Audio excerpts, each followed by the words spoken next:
बिस्मिल्लाहिर्रहमानिर्रहीम, अस्सलाम वालेकुम। मैं हूं शाहिद सकलैन और आप देख रहे हैं मेरा यूट्यूब चैनल। आज 31 अगस्त है, बुध का दिन है और आज की इस वीडियो में हम बात करेंगे मग़विया ज़हरा केस में आए हुए 2 फैसलों के हवाले से।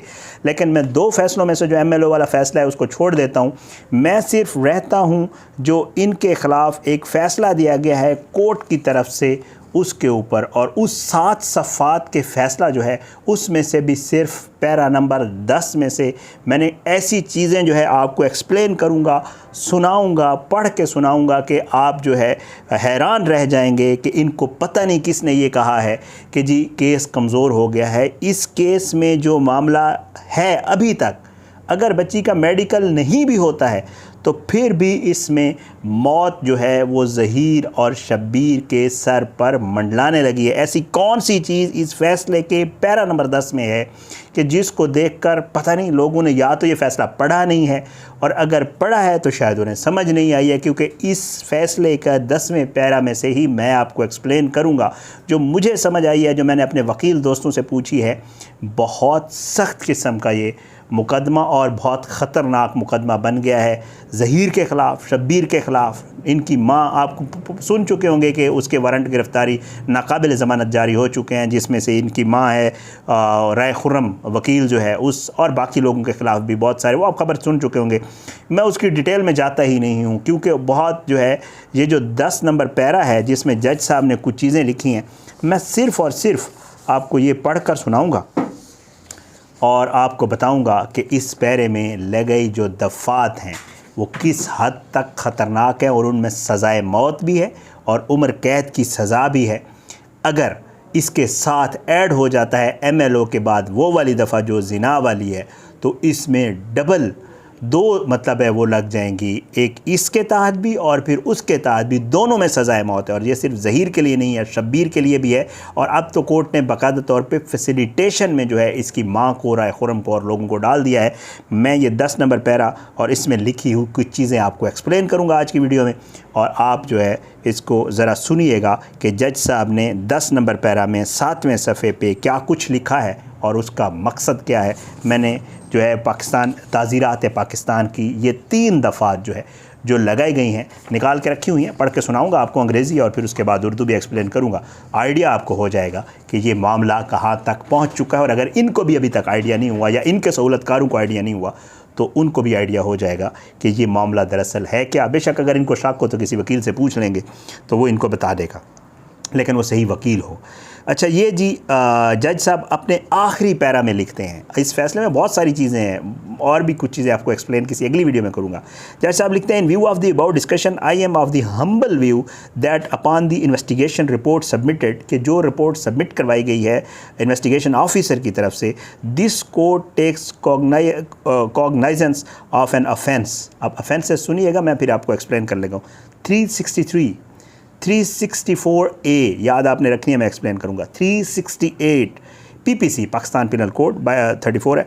सेक्शन 324B ऑफ PTIP ये ट्रैफिकिंग इन पर्सन की है, एक्ट है 2018 की। और section 34 of the Sindh child marriage state act against person miss Noor Munir, ये इनके खिलाफ भी हुई।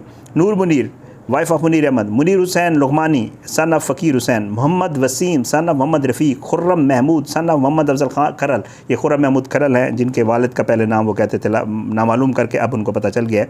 उसके बाद Mohammad Asif son of Shamsuddin, Mohammad Umar son of Mohammad Jamil, who are mention in the column number 2 with red ink, and persons Asgar Ali, Fayaz Ali, Hafiz Ghulam Mustafa, Asghar Ali वाल फ़याज़ अली, हाफिज़ ग़ुलाम मुस्तफ़ा वाल हलीम, ज़हीर अहमद सन ऑफ मुनीर अहमद और Shabbir Ahmad son of Munir Ahmad, who are mentioned in column number 3 of the charge sheet. Let the non bailable warrants be issued against the absconder accused Noor Munir, Munir Hussain Lughmani, Mohammad Waseem, Khurram Mahmood Kharal, Mohammad Asif और इसके बाद मोहम्मद उमर। इनके तो हो गए नाकाबिल ज़मानत वारंट गिरफ़्तारी। अब आपको वो मैं ऑफेंसेस जो है बता देता हूँ जो लगी हुई हैं। 363 सुनिएगा, फिर आप खुद समझ जाइएगा। 363 कहती है, who ever kidnap any person from Pakistan और फ्राम लॉफुल गार्डियनशिप, पाकिस्तान से किसी को कोई अगवा करता है या उसके गार्डियन से किसी को, यानी जैसे अली काज़मी साहब की बेटी को लॉफुल गार्डियन अली काज़मी साहब है उनसे अगवा किया गया है, shall be punished with imprisonment of either a description of for a term which may extend to 7 year and shall also be liable to fine. 7 साल की सज़ा है, ये तो कोई दफ़ा ये आम है, इसमें अवेलेबल है और इसमें फ़ाइन भी है, ये तो ख़त्म हो गई। अब मैं आपको 364A पढ़ के सुनाता हूँ जो सबसे ख़तरनाक दफ़ा है और इनको अभी अंदाज़ा नहीं हो रहा है क्या। Kidnapping or abducting a person under the age of 14, किसी ऐसे शख्स को किडनैप करना या हब्से बेजा में रखना जिसकी उम्र 14 साल से कम ओवर हो। हुएवर किडनैप, और ये ए फिर 364 की ए है, हुएवर किडनैप और abduct any person under the age of 14 in order that such person may be murdered. इसमें फ़ैसले में लिखा हुआ है, ये जो दफ़ा लगी हुई है इसका मतलब है किसी ऐसे शख्स को अगवा करके इस नीयत से कि जिसको कत्ल किया जा सके, कत्ल का वो किया जाए उसकी नीयत हो, or subjected to grievous hurt, या उसको शदीद सख्त किस्म का जो है हर्ट करना, नुकसान पहुंचाना, आर स्लेवरी, या उसको ग़ुलाम बनाना, और to the lust of any person, या किसी शख्स की हवस पूरी करने के लिए ये दफ़ा लगी हुई है। जिनको समझ नहीं आ रही ना, इनके लोगों को समझ नहीं आ रही, इस दफ़ा में जो कुछ लिखा हुआ है ये थोड़ा इसको एक्सप्लेनेशन इसकी पढ़ें तो इनको आइडिया हो जाएगा हुआ क्या है। किसी को ग़ुलाम बना के या किसी की लस्ट पूरी करने के लिए, or may be so disposed of as to be put in danger of being murder or subjected to grievous hurt or slavery or to the lust of any person shall be punished with death or with imprisonment of life.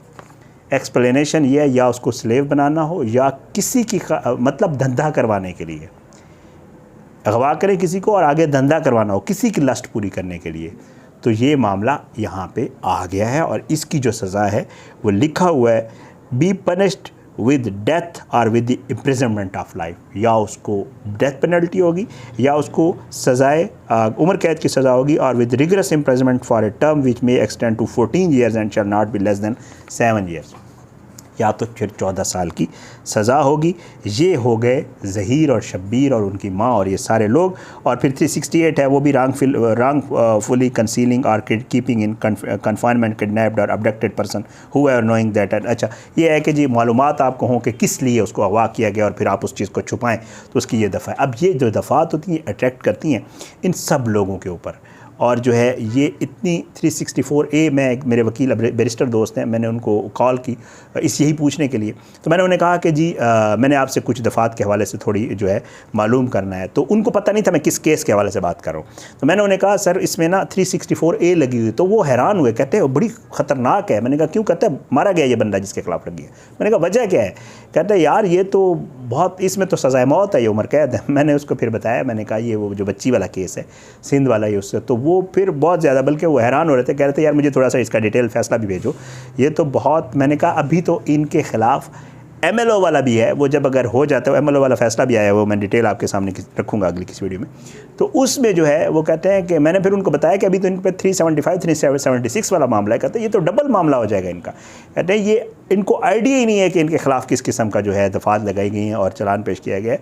ये तो बड़ी ख़तरनाक दफ़ात हैं। बहरहाल इनको जो है खुश करने के लिए, इनको मिसगाइड करने के लिए, अपनी तसल्ली के लिए, या किसी भी चक्कर में अगर कुछ सहूलतकार बैठ के इनको ये कहते हैं कि चलान ही कमज़ोर है जी, ये तो उड़ जाएगा चलान पहले उसमें और पुलिस कैसे इसको ये करेगी, तो उनकी अपनी मर्ज़ी, ज़ाहिर है उन्होंने यही काम करना है। लेकिन जो मुझे इल्म है, जो मैंने ये आपके सामने, ये मैंने PPC से ही निकाली हैं ये तीनों दफ़ात जो है मैंने प्रिंट की, मैंने कहा आपको पढ़ के सुनाऊंगा। और फिर मुझे जब वकील साहब ने एक्सप्लेन किया इनके ऊपर कि जी ये दरअसल मामला क्या है, तो ये बहुत ही जो है, अब ये पूरा ख़ानदान फंसेगा क्योंकि माँ का नाम आ गया, उसके वारंट गिरफ़्तारी नाकाबिल ज़मानत हो गए हुए हैं। शबीर और ज़हीर अभी जेल में हैं, 6 बाकी भी आ रहे हैं, 4 मौजूद हैं क्योंकि शबीर, ज़हीर, मुस्तफ़ा और असगर वो तो चारों हैं, 6 बाकी भी आने वाले हैं। और ये भी कुछ दिनों के बाद, क्योंकि ये ज़ाहिर है अगर ज़मानत करवा भी लेंगे, नाकाबिल ज़मानत वारंट गिरफ़्तारी हैं, और अगर ये पंजाब से या कहीं से कुछ भी कर सकते हैं वारंट के, पुलिस जाएगी, ले आएगी, अदालत में सरेंडर करेंगे क्योंकि नाकाबिल ज़मानत वारंट गिरफ़्तारी है, तो उसके ऊपर ये कैंसिल होगी और ये मामलात इनके गले पड़ गए हैं और इनकी जान अब आसानी से छूटने वाली नहीं है। ये कोई ठंडा मीठा या ये कोई आसान या ये कोई कमज़ोर चालान नहीं है। जो मेरे दोस्त बैठ के ये बातें कर रहे होते हैं, बहरहाल शायद उन्होंने ये चीज़ें नहीं देखी होंगी या शायद उनको अभी पढ़ी नहीं होंगी डिटेल्ड। तो आज जो फ़ैसला आया इसमें बहुत कुछ है। इसका 7वां पैरा भी आपको पढ़ के सुनाऊँगा। उस 7वें पैरे में जज साहब ने इनकी सारी हकीकत खोल दी है। वो इंशाअल्लाह अगली किस वीडियो में, मैंने कहा ये जो 3-4 ऑफेंसेस लगाई गई हैं, ताज़ीरात पाकिस्तान की जो दफ़ात लगाई गई हैं, वो इनको भी बतानी चाहिए कि ये क्या लगी हुई हैं, इनको पता नहीं है। बहरहाल आज की इस वीडियो से इतना ही। आने वाली किस वीडियो तक के लिए इजाज़त है। अपनी दुआ में याद रखें। अल्लाह पाकिस्तान कामी नासुर इसके खिलाफ साजिशें करने वालों को नाबूद करे, ज़ालिमों को इबरत का निशान बनाए, मज़लूमों को इंसाफ मिले। अपनी दुआ में याद रखा करें। पाकिस्तान जिंदाबाद। अल्लाह हाफ़िज़।